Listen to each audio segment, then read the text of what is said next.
გიგა ავალიანის სისხლის სამართლის საქმეზე პასუხისგებაში მიცემულია 4 პირი. მათ შორის პასუხისგებაშია მიცემული ის კონკრეტული ბრალდებული, რომელმაც უშუალოდ მიაყენა მძიმე დაზიანება მას. დაზიანებამ გიგა ავალიანის გარდაცვალება გამოიწვია. ბრალდების მხარემ ასევე პასუხისგებაში მიცა ყველა ის პირი, ვისაც ჰქონდა დანაშაულის შესახებ ინფორმაცია და ეს ინფორმაცია არ მიაწოდეს სამართალდამცავი ორგანოების წარმომადგენლებს. მთავარი საგამოძიებო უწყება 28 წლის პედაგოგის საქმეზე გამოძიებას განაგრძობს. პროკურატურამ მაღალი საზოგადოებრივი ინტერესიდან გამომდინარე საქმის ირგვლივ განვითარებულ მოვლენებზე ინფორმაცია გაავრცელა. საგამოძიებო უწყებაში ხაზგასმით აცხადებენ, რომ ერთადერთი მიზანი საქმის სრულყოფილი გამოძიება და დანაშაულთან შემხებლობაში მყოფი ყველა პირის გამოვლენა. არ არსებობს არანაირი ინტერესი, რომ რომელიმე პირის ქმედება სათანადოდ არ იყოს შეფასებული. არსებობს მხოლოდ მტკიცებულებითი სტანდარტი და პროკურატურას სჭირდება უტყუარი ინფორმაცია, რომელიც მათ შორის დაზარალებულ მხარეს შეიძლება ჰქონდეს. სწორედ გამოძიების საუკეთესო ინტერესებიდან გამომდინარე, პროკურატურა კიდევ ერთხელ და საჯაროდ აცხადებს მზაობას შეხვდეს გარდაცვლილის ოჯახს, მოისმინოს მათი პოზიციები და თავადაც მიმდინარე გამოძიებასთან დაკავშირებით დაზარალებულ მხარეს ამომწურავი ინფორმაცია მიაწოდოს. ოჯახის წევრები შეხვედრაზე ამ დრომდე უარს აცხადებენ. გვინდა ხაზგასმით განვაცხადოთ, რომ ჩვენ არ გვაქვს ინტერესი საქმეში რომელიმე პირს ხელი დავაფაროთ ან არ შევაფასოთ სათანადოდ მისი ქმედება. მაგრამ ამავდროულად უნდა გვესმოდეს, რომ ბრალდების მხარეს სჭირდება კონკრეტული ინფორმაცია იმისათვის, რომ კონკრეტული სისხლის სამართლის საქმეზე მიიღოს ობიექტური გადაწყვეტილება, რადგან სამართალში არსებობს მტკიცებულებითი სტანდარტი. რაც ნიშნავს იმას, რომ ნებისმიერი პირის ქმედება უნდა დადასტურდეს შესაბამისი ინფორმაციით. ინფორმაციით, რომელიც იქნება უტყუარი, დამატებითი ნებისმიერი ინფორმაცია, რასაკვირველია, განაპირობებს ჩვენს გადაწყვეტილებას.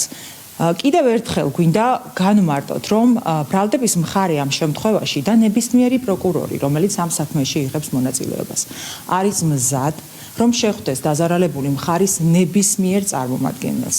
ჰქონდეს მასთან საუბარი ამ სისხლის სამართლის საქმეზე, აუხსნას ნებისმიერი დეტალი, მოისმინოს დაზარალებული მხარის არგუმენტაცია, მათი მოსაზრებები და ჩვენ რასაკვირველია მაქსიმალურად ვცდილობთ და ვეცდებით მომავალში გავითვალისწინოთ დაზარალებულის პოზიცია. საგამოძიებო უწყებამ გიგა ავალიანის ოჯახთან შეხვედრის შესახებ მზაობა აქამდეც არა ერთხელ გამოთქვა. მათ შორის სულ რამდენიმე დღის წინ თბილისის პროკურატურაში. ადგილზე მისულმა დაზარალებულმა მხარემ კი საგამოძიებო უწყებაში შესვლის შინაგანა წესი გააპროტესტა. მოითხოვეს ტელეფონებით შესვლა. პროკურატურამ გამონაკლისის სახით გარდაცვლილის დედას შესთავაზა შეხვედრაზე მობილური ტელეფონით დასწრება, თუმცა ოჯახმა უარი განაცხადა. 2025 წლის 22 დეკემბერს გიგა ავალიანის ოჯახის წევრებს შეეთავაზათ თბილისის პროკურორთან შეხვედრა. თბილისის პროკურატურაში შეხვედრაზე მისულ გიგა ავალიანის ოჯახის წევრებს პროკურატურის შინაგანა წესის თანახმად ტელეფონების სპეციალურ შესანახ კარადაში განთავსება ეთხოვათ, რაზეც მათ უარი განაცხადეს. იმ მოტივით, რომ პროკურატურას შესანახად ვერანდობდნენ მობილურ ტელეფონებს და მოითხოვეს შეხვედრაზე ტელეფონებით შესულიყვნენ.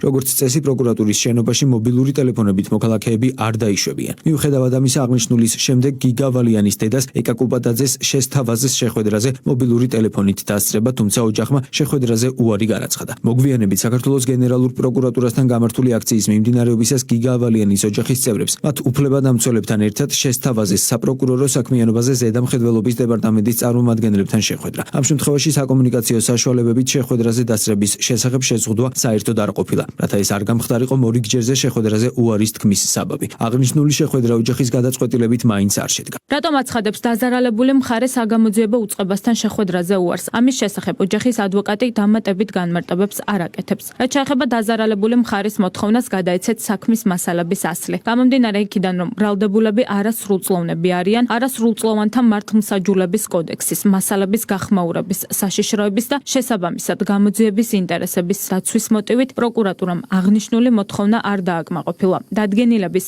ზემდგომ პროკურორთან გასაჩივრებისა და საქმის სასამართლოში გადაგზავნის შემდეგ კი თბილისის საქალაქო სასამართლომ ადვოკატის თხოვნა დააკმაყოფილა და მოითხოვა საქმის მასალების გაუთქმელობის შესახებ ხელწერილის დაწერა. მოწერს თუ არა დაზარალებული მხარე გაუთქმელობაზე ხელს, ადვოკატი ამბობს, რომ ამ საკითხზე პოზიციები ჯერ თანხმდება. რა თქმა უნდა, გაუთქმელობაზე ინფორმაცია მომაწოდეს, ეს პოზიცია ჯერ არ გვაქვს შეჯერებული, ჯერ არ გვაქვს გადაწყვეტილება მიღებული, აქაც მხოლოდ ოჯახის გადასაწყვეტი იქნება გაუთქმელობაზე მოაწერს თუ არა ხელს. განვმარტავთ, რომ შინაგან საქმეთა სამინისტროს თბილისის პოლიციის დეპარტამენტის გლდანი ნაძალადევის მთავარი სამმართველოს წარმოებაში არსებულ სისხლის სამართლის საქმეს ოჯახის ადვოკატი დარიჯან სულაშვილი გაიცნო საერთო ჯამში 7 ჯერ 2025 წლის 23, 25 და 28 ოქტომბერს, ასევე 11, 16, 17 და 19 ნოემბერს, რაც მას ყველა ჯერზე დადასტურებული აქვს საკუთარი ხელმოწერით. 2025 წლის 7 ნოემბერს ოჯახის ადვოკატმა ითხოვა საქმის მასალების ასლების გადაცემა, რაზეც მას პროკურორის დადგენილებით უარი ეთქვა საქმის მასალების გახმაურების საშიშროების შესაბამისად გამოძიების ინტერესების დაცვის მოტივით და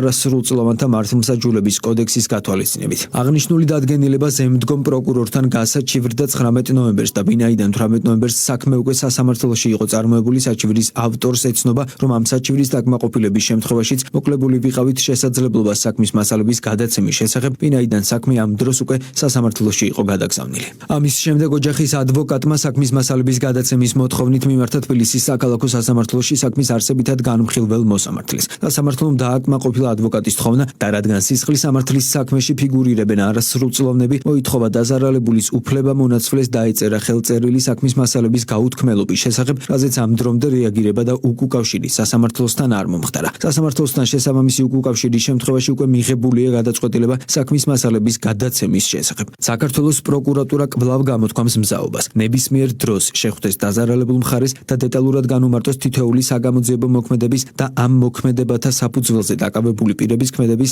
სამართლებრივი კვალიფიკაციის მინიჭების შესახებ, ასევე მტკიცებულებების და სამართლებრივი საფუძვლების არსებობისას მოახდინოს სხვა პირთა სისხლის სამართლებრივ პასუხისგებაში მიცემა. აქვე განმარტავთ, რომ როგორც დაზარალებული მხარის ინტერესებიდან, ასევე არასრულწლოვან პირთა საქმის გამოძიების სპეციფიკიდან გამომდინარე, პროკურატურა ამ დრომდე თავს იკავებს საქმეში არსებულ ფაქტობრივ გარემოებებზე საუბრისგან.